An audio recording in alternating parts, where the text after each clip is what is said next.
13 times alcohol profoundly changed history. Alcohol has been intertwined with human civilization for thousands of years, influencing politics, warfare, religion, and even scientific discoveries. While it often serves as the celebratory drink of momentous occasions, champagne on New Year's Eve, beer on the 4th of July, or wine on Bastille Day, its impact runs far deeper. From sparking riots and revolutions to fueling corruption and scientific breakthroughs, alcohol has shaped history in unexpected ways. Here are 13 times alcohol profoundly altered the course of human events. Number 1. Alexander the Great burned Persepolis in a drunken rage. Alexander the Great, one of history's most brilliant military minds, was also notorious for his love of drinking. His heavy consumption of wine likely contributed to both his triumphs and his downfall. In 330 BC, after capturing the Persian capital of Persepolis, Alexander and his men engaged in a wild night of drinking and revelry. During this drunken spree, they set fire to the city, a decision historians still debate. Some suggest it was a strategic move to demoralize the Persians, while others believe it was a reckless, alcohol-fueled impulse. The destruction wiped out vast amounts of Persian knowledge and art, and Persepolis never recovered its former glory. Ironically, Alexander himself may have been undone by alcohol. Some theories propose that he died from poisoning via toxic wine in 323 BCE. Number 2. Russia lost a war because its soldiers were too drunk. Russia's deep-rooted relationship with vodka played a disastrous role in the Russo-Japanese War, 1904 to 1905. Despite being one of the largest military powers at the time, Russia suffered humiliating defeats. Reports surfaced that Russian troops were often too intoxicated to fight effectively, making them easy targets for Japan's disciplined army. Even Tsar Nicholas II blamed alcohol for the country's poor performance. After Russia's crushing defeat, he attempted to curb the nation's drinking habits by banning vodka in the lead-up to World War I. However, the ban, which lasted until 1925, only fueled black market sales and illegal production, foreshadowing the disastrous effects of prohibition in the US decades later. Number 3. Beer helped build the Egyptian pyramids. The Great Pyramid of Giza, one of the most enduring symbols of ancient engineering, was constructed in part thanks to beer. Workers who labored under the hot Egyptian sun were paid in daily rations of beer, roughly 4 to 5 liters per person per day. This wasn't just an incentive, beer was a staple of the Egyptian diet, serving as both nourishment and hydration. Egyptians referred to beer as the bread of liquid, and it was safer to drink than the often contaminated Nile water. The tradition of beer wages lasted throughout the Old Kingdom, 2686 to 2181 BCE, making alcohol a crucial fuel for one of history's most famous architectural achievements. Number 4. The Borgias used poisoned wine to eliminate enemies. The infamous Borgia family, who rose to power during the Renaissance, perfected the dark art of political assassination, often with poisoned wine. Led by Pope Alexander VI, Rodrigo Borgia, and his children, Cesare and Lucrezia, the family used their influence to control the Vatican and eliminate rivals. One of their favorite assassination tools was cantarella, a slow-acting poison that could be discreetly mixed into wine. According to some accounts, Pope Alexander VI himself may have fallen victim to his own poison after an accidental mix-up at a dinner. Though historians debate the exact cause of his death, it remains one of the most infamous cases of wine playing a deadly role in history. Number 5. Rum kept the British Navy afloat for 300 years. Rum played a critical role in maintaining the British Royal Navy's morale and health for centuries. Starting in 1655, after the British seized Jamaica from the Spanish, rum replaced the traditional beer ration because it was easier to store on long sea voyages. Each sailor received a pint of rum daily, often consumed in a single, morale-boosting gulp. Over time, concerns about drunkenness led to the invention of grog, a mixture of rum, water, lemon juice, and sugar, introduced by Admiral Edward Vernon in 1740. The lemon juice provided much-needed vitamin C, helping to prevent scurvy, which was a serious threat to sailors. The practice of giving sailors rum continued until July 31, 1970, a day known as Black Tot Day, when the tradition was officially ended. The impact of rum on naval history is profound, contributing to both the efficiency and chaos aboard British ships. It influenced naval victories, including those under Admiral Horatio Nelson, whose victories at sea helped establish Britain as a dominant maritime power. Number 6. The Whiskey Rebellion gave birth to political parties. The Whiskey Rebellion, 1791 to 1794, was one of the first major tests of the new U.S. government. After Alexander Hamilton introduced a tax on whiskey to help pay off Revolutionary War debt, farmers, who often used whiskey as a form of currency, revolted. President George Washington personally led federal troops to suppress the rebellion, demonstrating the government's authority. The conflict fueled a deeper divide between Federalists, who supported a strong central government, and Democratic Republicans, who championed states' rights. This division solidified the two-party system that still dominates U.S. politics today. Number 7.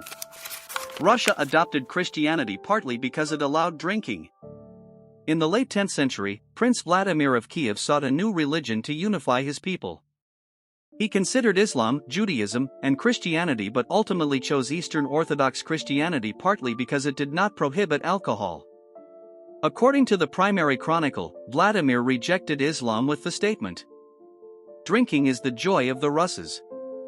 We cannot exist without that pleasure." This seemingly trivial preference had profound consequences.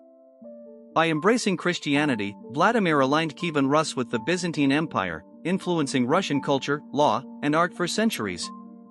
The decision also established a religious foundation that endured through the rise of the Russian Empire and the Soviet Union, where alcohol remained a significant cultural element.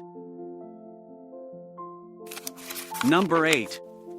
Abraham Lincoln's bodyguard left for a drink the night he was assassinated. On April 14, 1865, President Abraham Lincoln attended a performance of Our American Cousin at Ford's Theater in Washington, D.C. It was a critical time for the nation, as the Civil War had just ended, and Lincoln's presence in public required heightened security. However, his assigned bodyguard, John Frederick Parker, had a notorious reputation for being unreliable.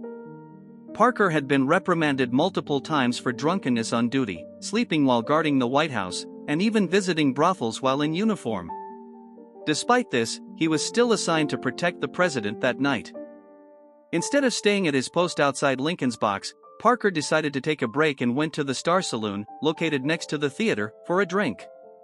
His absence left Lincoln completely unguarded, allowing John Wilkes Booth to slip into the presidential box and fire a fatal shot into the back of Lincoln's head.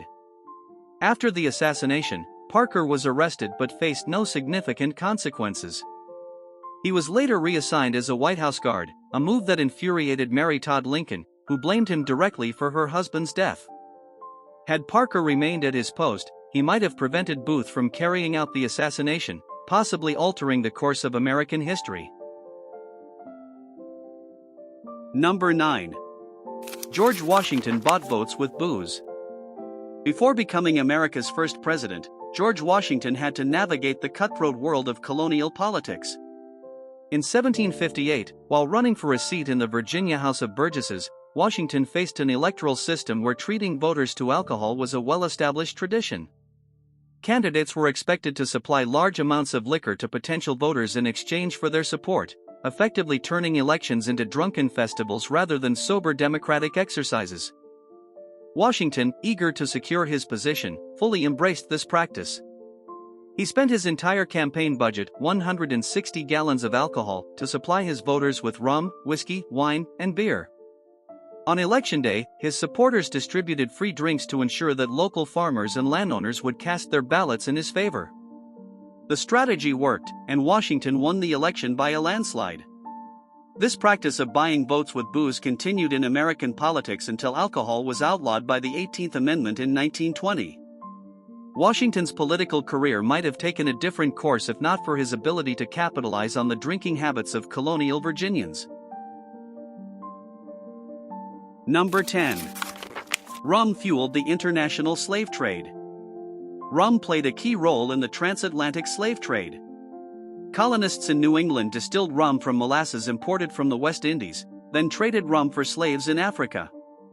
The infamous Middle Passage saw enslaved Africans shipped to the Caribbean and America, where they labored on sugar plantations, creating more molasses and fueling the cycle.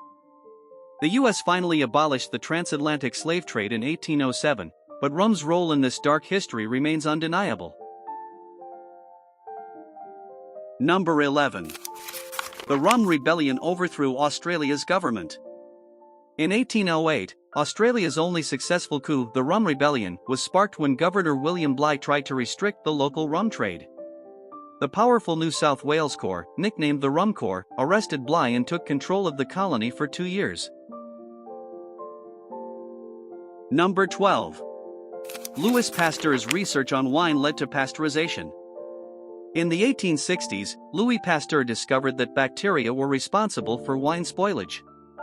To combat this, he developed the process of pasteurization, which later revolutionized the dairy industry and modern food safety. Number 13.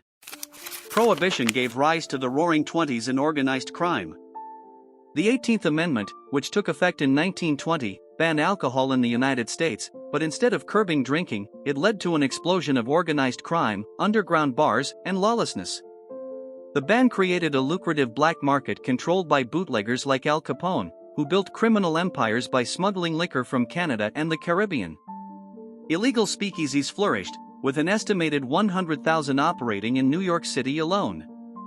Prohibition also fueled cultural rebellion. Flappers, jazz clubs, and the loosening of Victorian-era social norms became hallmarks of the era. Corruption ran rampant, as police and politicians took bribes from criminal syndicates to ignore illegal liquor sales. The government soon realized that the law was unenforceable, and the Great Depression pushed politicians to reconsider alcohol taxation as a source of revenue.